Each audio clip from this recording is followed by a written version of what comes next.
ముఖ్యమంత్రి నారా చంద్రబాబు నాయుడు గారికి, ఉప ముఖ్యమంత్రి పవన్ కళ్యాణ్ గారికి, నారా లోకేష్ నాయుడు గారికి నా విన్నపము. నా పేరు అరగొండ గంగాధరం. నేను బోర్డర్ సెక్యూరిటీ ఫోర్స్ 68 బటాలియన్లో జాబ్ చేస్తున్నాను. ప్రస్తుతం నేను పాకిస్తాన్ బోర్డర్ గుజరాత్లో పనిచేస్తున్నాను.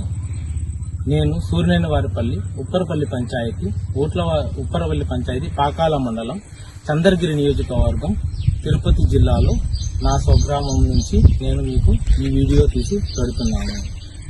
ఇక్కడ సూర్యనేనివారిపల్లి విలేజ్లో 2222 సర్వే నంబర్లో ఉన్న భూమి మా తాతల కాలం నుంచి కనీసం 100 సంవత్సరాల నుంచి మా అనుభవంలో ఉంది. నారా రామ్మూర్తి నాయుడు గారు ఎమ్మెల్యే అయినప్పుడు దీన్ని పట్టాలు ఇస్తామని చెప్పారు. కానీ అప్పటి నుంచి ఇప్పటి వరకు లోకల్ పొలిటీషియన్ లీడర్స్ మా పని కానివ్వకుండా చేస్తున్నారు. అది మా తాతల కాలం నుంచి మా ఆధీనంలోనే ఉంది. మేమే దాన్ని చేస్తున్నాము.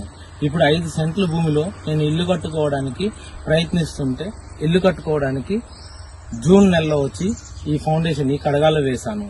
ఇప్పుడు మళ్లీ సెలవు వచ్చి ఇల్లు కట్టడానికి ప్రయత్నిస్తుంటే మా ఊరు లోకల్ లీడర్ పొంగర బాలాజీ అనే వ్యక్తి 2 లక్షల రూపాయలు ఇస్తేనే ఇల్లు కట్టనిస్తాము, ఇది మండల అధ్యక్షులకు అందరికీ అవసరము, ఇవ్వకపోతే కట్టనివ్వమని బెదిరిస్తున్నాడు.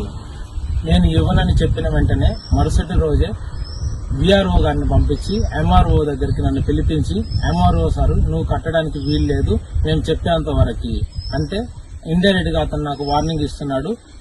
వాళ్ళకి డబ్బులు ఇచ్చి కట్టుకోమని చెప్పి. నేను ముఖ్యమంత్రి గారిని, ఉప ముఖ్యమంత్రి గారిని, లోకేష్ బాబు గారిని నేను కోరుకుంటున్నది ఒకటే, మేము జీవితకాలం 23 సంవత్సరాలు భారతదేశంలోని అన్ని వైపులో ఉన్న బోర్డర్లో పనిచేశాము, దేశం కోసం సేవ చేస్తున్నాము. కానీ మాకు 5 సెంట్ల భూమి కోసం ఈరోజు నేను ఒక చిన్న మండల అధ్యక్షుడు ఇలాగా నన్ను నిలుపుతుంటే ఎంఆర్ఓ గారు పట్టించుకోవట్లేదు. ఏం నువ్వు బోర్డర్లో చేస్తే నీకు ఏంటి, మాకేంటి అని అడుగుతున్నారు. నువ్వు బోర్డర్లో ఉంటే మాకేంటి అని అడుగుతున్నారు. మేము బోర్డర్లో ప్రాణాలు పోగొట్టుకుని మా శవాలు ఇంటికి వచ్చినప్పుడు మీరు వచ్చి ఇచ్చే నివారణల కన్నా బతుకున్నప్పుడు ఇచ్చే ఒక చిన్నపాటి ఇలాంటి ఓదార్పే మా అందరికీ ఒక మంచి ఆదర్శం ఉంటుంది.